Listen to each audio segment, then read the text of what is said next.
Meow meow.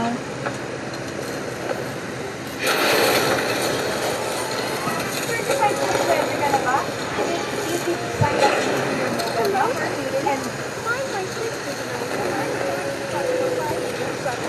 O humihingi si Bato ng ICC. Ngayon Karen, ipapakita ko naman yung sitwasyon dito sa kahabaan ng Job ng Bulgar. Yung mga nakikita mo sa akin likuran ay mga Duterte supporter nito at sinasabi nilang maya-maya lamang ay magkakaroon sila ng programa. Dito naman sa akin bandang kaliwa, makikita mo ay nakahitira pa rin yung hangin ng kapulisan at bantay sarado yung ng brigade ng Senado. Ayon sa pisya, aabot na sa mahigit 800 na PNP personnel ang nakibigay ngayon sa may gate ng Senado. Karen. maraming salamat. Rescue Cruza. Naniniwala ang ilang kongresista na nagpalitman ng liderado sa Senado, hindi po dapat makaslang sa impeachment trial ni Vice President Sara Duterte. Live mula sa batas ng Pambansa ng Pamatool, Eugene Guliake. May na ba ng Kamara sa Senado ang article of impeachment laban kay Vice President Duterte?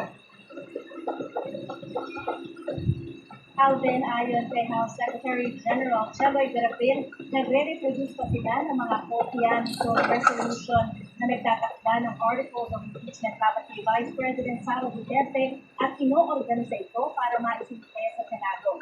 Aniya, libo-libo kasi ang panda nito kung isasama pati yung mga attachments. Pero umaasa si House Official Prosecutor Terry Lidon na maisimple ito sa Senado bukas.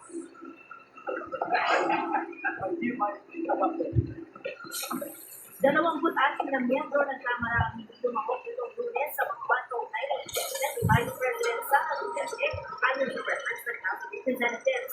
Kabilang dyan sa Pampanga Second District Representative at dating Pangulong Gloria Macapagal Arroyo.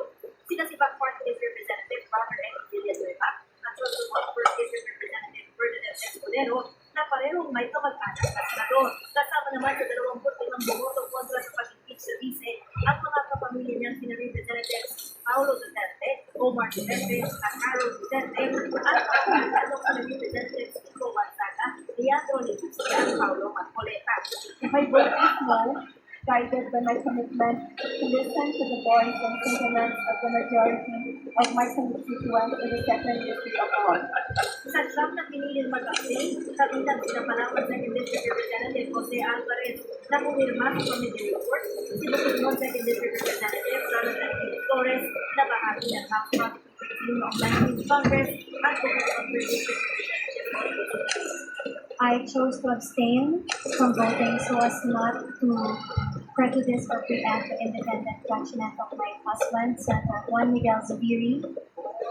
Pero landslide sa bilang ng 257 House members ang pumoto para ma-impeach ang pangalawang Pangulo. These are habits of abuse of power. Impeachment is not a political activity.